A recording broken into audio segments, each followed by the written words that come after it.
Deus, meus irmãos, a paz do Senhor Jesus, amém? Glória a Deus. Irmãos, podem tomar os assentos, irmãos? Glória a Deus. Vamos fazer uma leitura na palavra de Deus, conta no Evangelho, segundo escreveu São João, capítulo 4. Evangelho, segundo escreveu São João, capítulo 4, onde Jesus tem um diálogo aqui com a mulher samaritana. Nós vamos ler o versículo 21, que diz assim: E disse-lhe Jesus: Mulher, crê-me, a hora vem, em que nem neste monte, nem em Jerusalém adorareis o Pai. Vós adorais o que não conheceis, nós adoramos o que conhecemos, porque a salvação vem dos judeus. Mas vem a hora, e agora é, em que os verdadeiros adoradores adorarão o Pai em espírito e em verdade, porque o Pai procura a tais que assim o adorem. Deus é espírito, e é necessário que os que o adorem em espírito e em verdade. Amém. Glória a Jesus. Meus irmãos, nós fizemos a leitura de alguns versículos de um diálogo que Jesus teve com uma mulher que teve uma oportunidade ímpar, porque foi para essa mulher que Jesus se revelou como o Cristo, o Filho de Deus. Jesus está a caminho de uma determinada região e era necessário, segundo a Bíblia, ele passar por Samaria.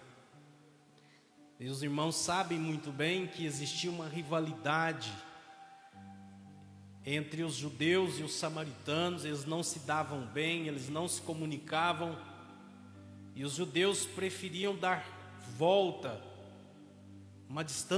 percorrer uma distância maior para não ter que passar por Samaria. Mas Jesus, sendo e como sempre foi diferente, ele passou por aquele lugar. E quando ele chega junto àquele poço, sabendo que teria uma obra para realizar, ele mandou os discípulos ir comprar pão, porque tem gente que, se ele ficar, irmãos, na incredulidade dele, dar vazão ou permitir que os seus sentimentos carnais dominem a sua mente, a sua fé, ele vai atrapalhar o milagre. Se os discípulos estivessem junto ali, provavelmente eles iriam interferir de alguma forma ou de alguma maneira, e Jesus estava para fazer uma grande obra na vida daquela mulher, e através daquela mulher uma cidade veio até Cristo.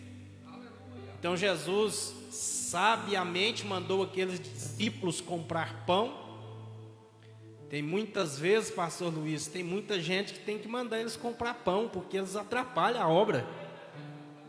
Eles atrapalham Jesus fazer a obra. E aquela mulher chega, começa então ali um diálogo com Jesus. Jesus diz para ela: olha, dá-me de beber. Ela se admira, porque dificilmente um judeu dirigiria uma palavra a uma mulher que não fosse a sua esposa, de acordo com o costume da época, e ainda mais uma mulher samaritana. Ela admira e diz: como sendo tu judeu, pede de beber a mim, que sou mulher samaritana. Ela abriu a porta para um milagre acontecer na vida dela, irmão. Aquele diálogo começou. Então a gente vai perceber que ao longo daquele diálogo, o conhecimento dela a respeito de Jesus, ele foi sendo acrescentado. Primeiramente, ela vê Jesus como um judeu. O diálogo continua, ela vê Jesus um homem sem recursos, porque Jesus fala para ela: olha, se você soubesse quem é que te pede, Ele te daria água viva. E ela falou com Jesus: olha, o senhor não tem como tirar água do poço, como é que o senhor vai me dar água viva? Então ela olha para Jesus e vê Jesus um homem sem recurso nenhum. Mas Jesus continua o diálogo e começa a revelar algumas coisas que havia acontecido na vida daquela mulher. Olha, vai lá e chama o seu marido. Ela diz: não, eu não tenho marido. E Jesus vai revelar a vida dela. Falou: olha, isso disseste com verdade, porque já tiveste 5 maridos e o que agora tem não é seu marido. Ela fica admirada com aquela resposta do mestre. Para quem viu Jesus como um judeu, dentro daquele preconceito que havia naquela região, para quem viu Jesus um homem sem recursos, que não tinha condições nem de tirar a água do poço, agora ela olha para Jesus e fala: eu vejo que o senhor é profeta. Irmão, percebe que à medida que a pessoa vai andando com Jesus, vai vivendo com Jesus, o conhecimento dele a respeito de Jesus vai mudando? Por isso que tem gente que tem uma fé tão extraordinária. Você olha, às vezes qualquer coisa pequena te desespera, te deixa a ponto de perder noite de sono. E às vezes até outras situações acontecem e você olha para certos crentes, parece que o mundo dele está desabando e ele está tranquilo, ele está calmo, ele está sereno. Sabe qual que é o motivo, irmão? São pessoas que conhecem o Deus que ele serve. São pessoas que conhecem Jesus, que andam com Jesus, que vivem com Jesus, que têm comunhão com Jesus. Ele sabe que em toda e qualquer circunstância ele tem um Deus que cuida dele, que zela, que está zelando dele, e que qualquer circunstância ou qualquer situação ele vai cuidar dele. Jesus continua o diálogo e ela, percebendo que poderia extrair alguma coisa de um profeta, o mundo tinha vivido um silêncio profético de Malaquias, entre Malaquias e Mateus, de cerca de 400 anos, chamado período interbíblico, um período de um silêncio profético, onde não tem um livro canônico sendo escrito, não há relatos de verdadeiros profetas de Deus sendo levantados para falar a mensagem de Deus ao povo, até que o silêncio profético é quebrado com o anúncio do nascimento de João. Então, a profecia era algo muito escasso. Então, quando ela percebe que Jesus era um profeta, ela aproveita para tirar uma dúvida. Fala: olha, os judeus dizem que é para adorar em Jerusalém, e os samaritanos dizem que é nesse monte. Aonde é o lugar da adoração? Aí Jesus vai falar estas palavras para essa mulher. Fala: olha, vem a hora, nem nesse monte, nem em Jerusalém adorareis o Pai, porque Deus é Espírito, e o Pai procura adoradores que o adorem em espírito e em verdade. Jesus estava dizendo para aquela mulher que muito além do lugar, Deus não está olhando para o lugar. Não é o lugar que vai tornar a adoração eficaz, mas sim Deus está olhando para o adorador. Nós estamos num local como esse templo aqui, um local bonito, confortável, que foi construído, consagrado para o povo de Deus aqui reunir e adorar ao Senhor. Mas Deus está de olho nesse lugar, irmãos? Podemos dizer que sim, mas muito além deste local que nós estamos, Deus está interessado no seu louvor, na sua adoração. É você que importa para Deus aqui. É você que é importante para Deus aqui. E quando nós falamos do culto, quando nós falamos da adoração, nós tivemos uma lição da escola dominical terça-feira ministrada pelo nosso irmão Geraldo, que falou poderosamente aos nossos corações.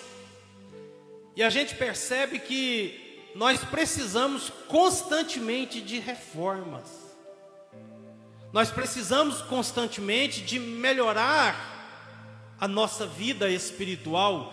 Precisamos melhorar o nosso culto. Como adorador que somos, será que a nossa adoração, eu gostaria que você fizesse uma reflexão consigo mesmo nessa noite. Será que a sua adoração, o Pai, Jesus disse que o Pai procura adoradores que o adorem em espírito e em verdade. Será que será que a sua adoração, ela agrada a Deus? Será que a minha e a sua adoração, será que nós estamos agradando a Deus? Porque não é o fato de nós termos sido salvos, pertencermos à igreja de Cristo, que significa que Deus se agrada do nosso culto. Os irmãos se recordam do culto que a igreja de Corinto fazia? A Bíblia diz que eles se reuniam para celebrar a Santa Ceia do Senhor, e antes da ceia eles celebravam um culto, uma festa que era chamada Festa do Amor. Não é isso, pastor Luiz? Irmãos, naquela comunidade, um levava uma coisa, outro levava outra, e um tinha fartura, comia muito, bebia muito, a ponto até de se embriagar, e outros passavam fome, necessidade, que às vezes não tinham o que levar. E Paulo tomou conhecimento daquela situação no capítulo 11, e Paulo vai escrever aquela igreja. Será que você pode abrir a Bíblia comigo? 1 Coríntios, no capítulo 11. Veja o que Paulo diz.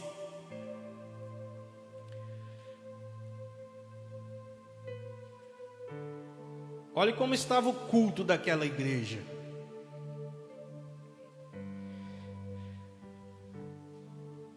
No versículo 2, Paulo louva aquela igreja, ele elogia aquela igreja, 11:2.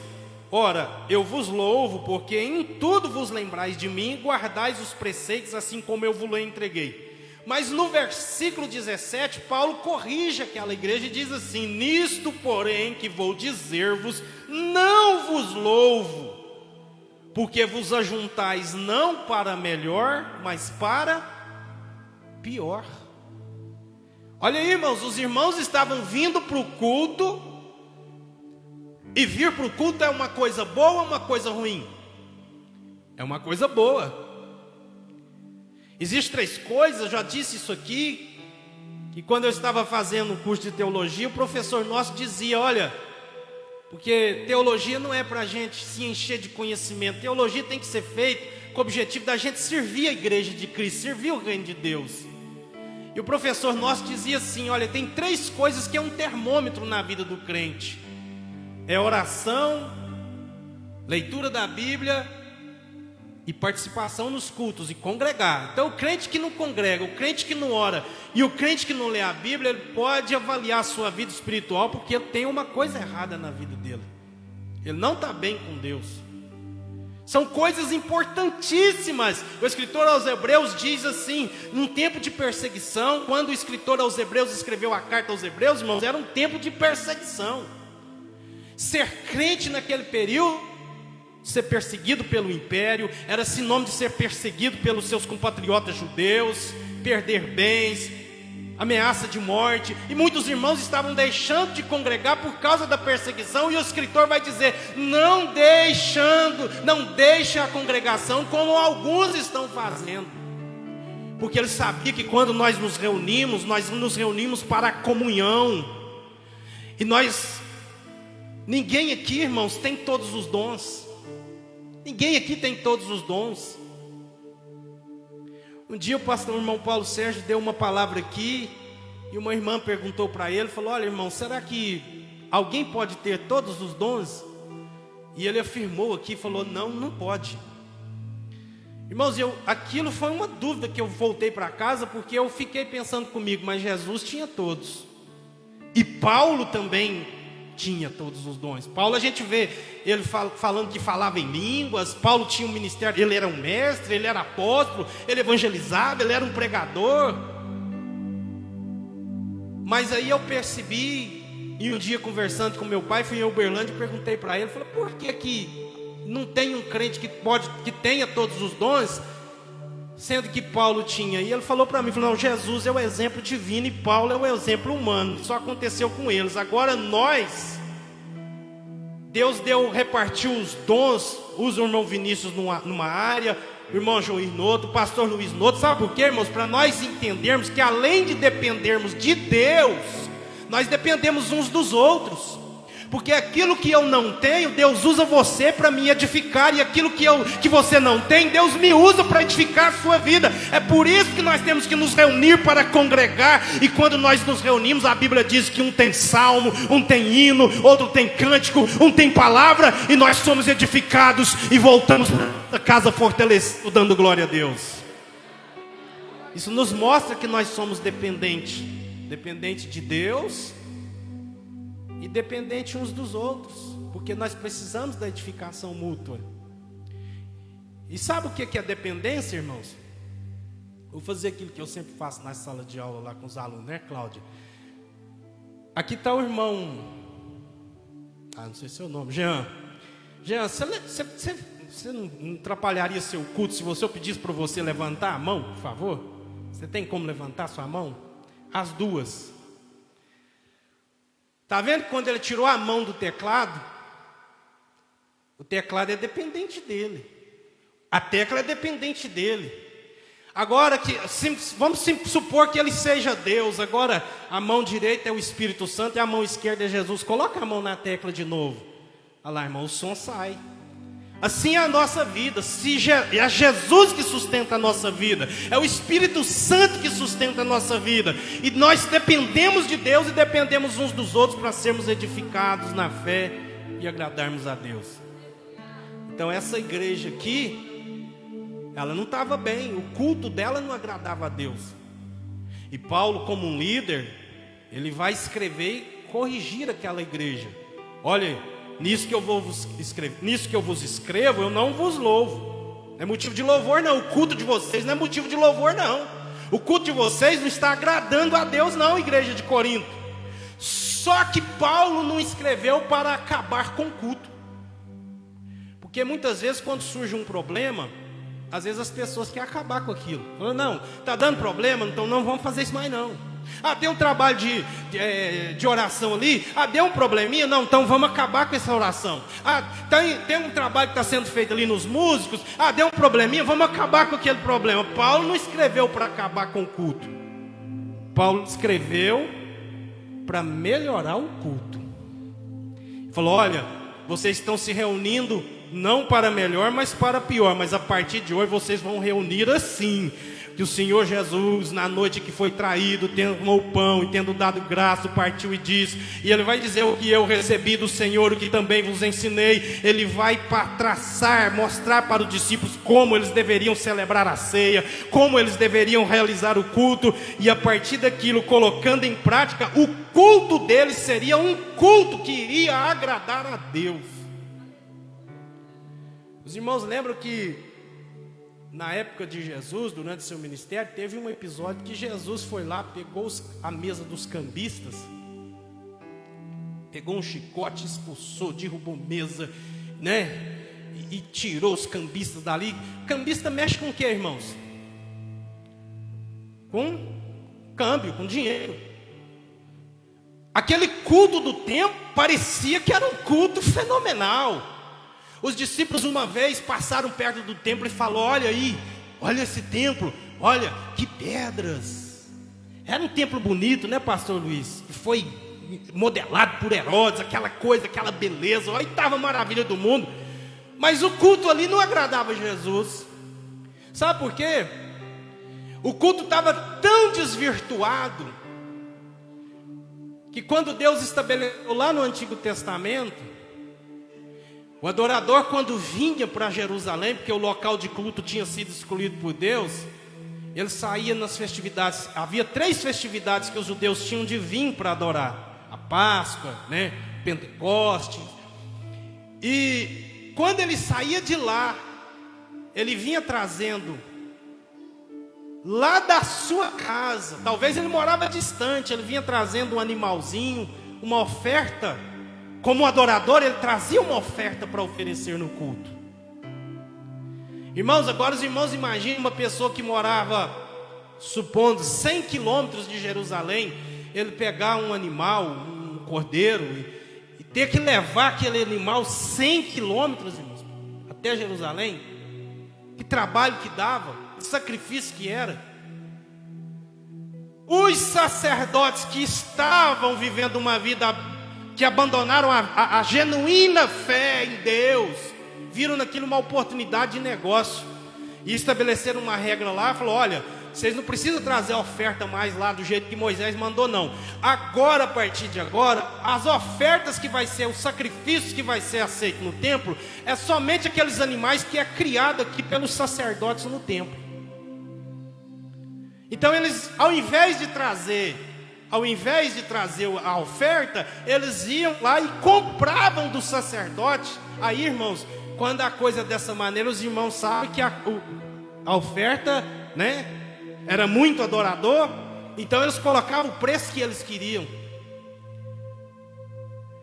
E não somente isso, depois inventaram outra regra, falaram: olha, não, vocês estão trazendo dinheiro para comprar o animal, mas o dinheiro que vocês trazem lá da terra de vocês não serve não. O único dinheiro que serve é o dinheiro do templo. Vocês têm que chegar aqui e trocar o dinheiro. Era mais uma oportunidade de ganhar uma comissão. 3 vezes mais era o valor do cordeiro do sacrifício. Era uma oportunidade deles ganhar dinheiro com aquela situação.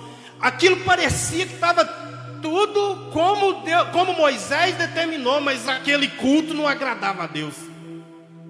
Não era um culto que acontecia debaixo da obediência à genuína e poderosa palavra de Deus. Pastor Luiz nos deu uma informação importante aqui, que era 3 vezes mais. Você trazia o seu cordeiro, comprar deles, tá vendo? 3 vezes mais. Então, irmãos, nem tudo, porque quando Deus mandou Samuel ungir um dos filhos de Jessé a rei, quando chegou Eliabe, um homem bonito, né, que provavelmente não era careca que nem eu, tinha cabelo, era forte, aquela coisa toda. Quando Samuel olhou para ele, falou: certamente está perante o Senhor o seu ungido. Quase que Samuel, olhando para a aparência, o culto lá de Jerusalém aparentemente era um culto lindo, era um culto perfeito. Samuel olhou aquele homem bonito e falou: não, certo, esse aí serve para ser rei, tem postura, é isso, é belo, é isso, aquilo outro. Ele pensou em ungir aquele homem. Deus repreendeu Samuel. Deus não estava repreendendo qualquer pessoa, não, estava repreendendo um profeta, que a Bíblia diz que nenhuma das palavras dele caiu por terra. Deus falou: Samuel, Deus não vê como vê o homem olha aquilo que está diante de si, mas Deus olha para o coração. Uma vez o Senhor diz na palavra: esse povo me honra com os lábios, mas o seu coração está longe de mim. Deus não está interessado com a aparência exterior, Deus está olhando na adoração genuína que sai de dentro para fora, que procede do coração, um coração limpo, um coração puro, um coração que foi regenerado e que vive uma vida para agradar a Deus. É desse culto que Deus agrada, é desse adorador que Deus agrada. Não é a oferta, porque a oferta Deus já providenciou. O adorador trazia o animal, o sumo sacerdote observava a oferta se não tinha nenhum defeito. Aí o adorador colocava as mãos sobre a oferta, sobre o animal, confessava os seus pecados, né, transferindo os seus pecados para aquele animalzinho que era uma vítima que iria morrer no lugar dele, e ele voltava para casa perdoado. Mas Deus já providenciou a oferta perfeita, que é o Senhor Jesus Cristo. Pilatos, quando olhava para Jesus, falava: olha, não sei porque vocês querem matá-lo, porque eu não vejo nenhuma culpa dele, eu não vejo nenhum erro nele, nenhuma culpa. Era Deus mostrando que aquele era o cordeiro que João falou, o cordeiro de Deus, que tira o pecado do mundo, que não tinha mancha, que não tinha defeito, perfeito para morrer no nosso lugar e nos trazer de volta e nos salvar, nos trazer de volta para Deus. Então não é a oferta.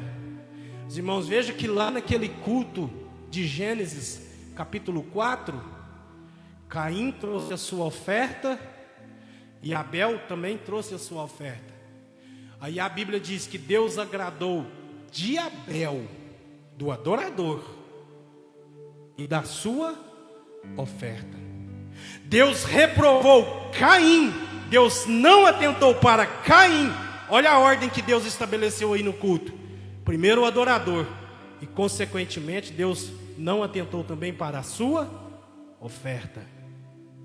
Não adianta eu querer comprar Deus com aquilo que eu ofereço para Ele, porque Deus está olhando naquilo que nós somos.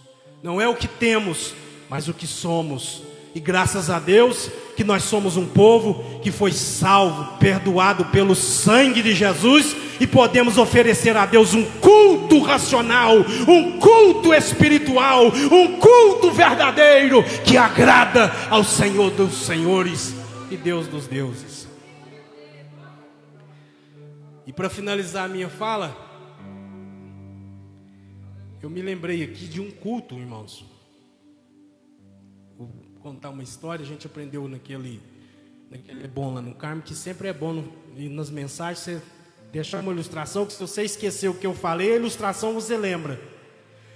Mas teve um culto que aconteceu numa igreja, e essa igreja era grande, tinha 850 membros nessa igreja, e o povo buscou, e o povo clamou, manda fogo, e manda fogo, porque nós somos pentecostais, nós gostamos de fogo ou não gostamos, irmãos? Pentecostal gosta de fogo, é vida com Deus, é oração, é jejum, não é?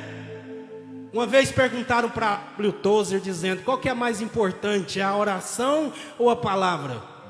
Porque crente pentecostal gosta de palavra, gosta de oração, é jejum, é palavra, é jejum, é palavra.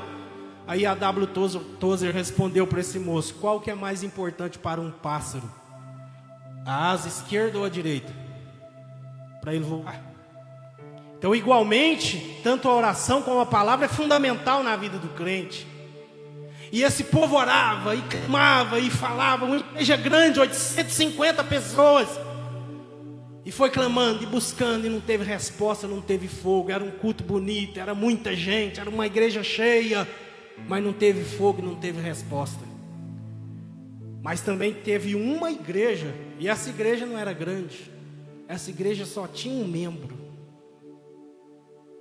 Uma igreja que foi reduzindo, e chegou a ter só um. E essa igreja, irmãos, para finalizar aqui, se você puder abrir a Bíblia comigo, está em primeiro livro dos Reis, capítulo 18. Só ficou um. E sabe qual que é o nome desse crente? O crente que ficou nessa igreja, todo mundo foi saindo, todo mundo foi abandonando. 1 Reis capítulo 18, verso 32. O nome desse crente era Elias. A igreja de um só contra uma igreja de 850 profetas de Baal, e 400 profetas de Baal e 450 de Azera. E no versículo 32, a Bíblia diz que ele pegou aquelas 12 pedras representando as 12 tribos de Israel. E no verso 32, e com aquelas pedras edificou o altar em nome do Senhor. E depois fez ao redor do altar um rego, que podiam caber 2 medidas de semente. E armou a lenha, e dividiu o novilho em pedaços, e pôs sobre a lenha, verso 33, e falou para eles, encha de água 4 cântaros, e derrama sobre o holocausto e sobre a lenha. Aí eles foram derramando água, a ponto de fazer o rego que ele havia feito ao lado daquele altar, encheu de água. Aí no versículo 36, diz assim que sucedendo, pois já a hora de se oferecer o sacrifício da tarde, o profeta Elias se chegou e disse, Senhor Deus de Abraão, de Isaque e de Israel, seja manifesto hoje que tu és Deus em Israel, que eu sou teu servo, e que conforme a tua palavra fiz todas estas coisas. Responde-me, Senhor, responde-me para que esse povo conheça que tu, Senhor, és Deus em Israel, e que tu fizeste voltar o seu coração. Aí verso 38 diz que caiu o fogo do Senhor e consumiu o holocausto, a lenha, a pedra e o pó, e ainda lambreou a água que estava no rego. E quando o povo viu aquele acontecimento, eles caíram sobre os seus pés e começaram a dizer, só o Senhor é Deus, só o Senhor é Deus, só o Senhor é Deus, só o Senhor é Deus. O culto que Deus agrada não é culto que está cheio de gente. O culto que Deus agrada é quando o adorador repara o altar do Senhor. O culto que Deus agrada, a adoração que Deus agrada, é a adoração que tem fogo, é a adoração que tem sangue, que o sangue fala do sacrifício de Jesus. É crente que teve os seus pecados perdoados, que não vive na prática do pecado, mas vive uma vida de santidade que agrada a Deus. Quando Deus acha um adorador dessa maneira, que vive com o altar reparado, que não vive com o altar de qualquer maneira, Deus encontra ali um adorador que ele agrada agrada. E naquele culto, e naquela adoração tem fogo, naquela adoração tem resposta de Deus, tem mover de Deus, tem poder de Deus, tem unção de Deus e tem ação de Deus naquela adoração.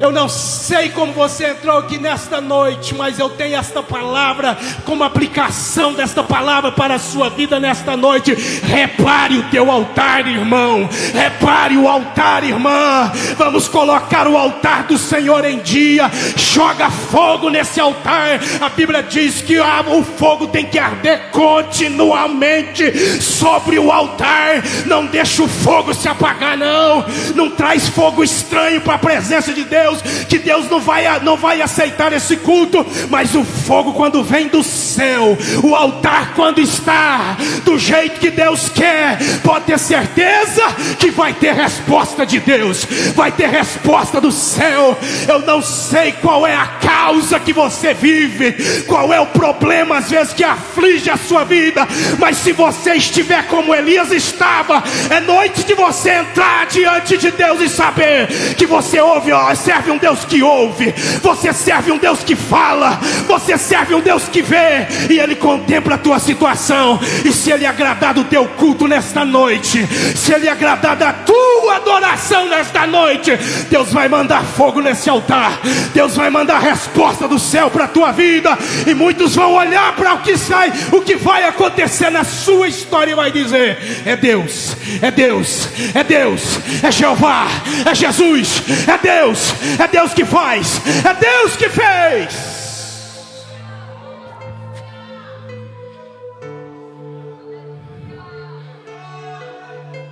Coloca fogo nesse altar aí. Volte para sua casa com essa palavra no seu coração. Volte para a oração. Vamos voltar para a oração. Volte para o jejum. Volte para as vigílias. Não precisa esperar. Crente não precisa esperar a igreja marcar uma vigília, não. No seu quarto você pode entrar no seu quarto, lá no secreto, e lá você pode falar com seu Pai Celestial. E a Bíblia diz que o seu Pai que te vê. Eu gosto da tradução da Bíblia de Jerusalém. É até uma Bíblia católica, pastor Luiz, mas ela fala: o teu Pai que... A nossa fala: o teu Pai que te vê. A tradição, a Bíblia católica diz: o teu Pai que está lá. Ele está lá, Ele está te vendo porque Ele está lá no secreto. E o teu Pai que está lá no secreto, Xarabacandaraia, te recompensa.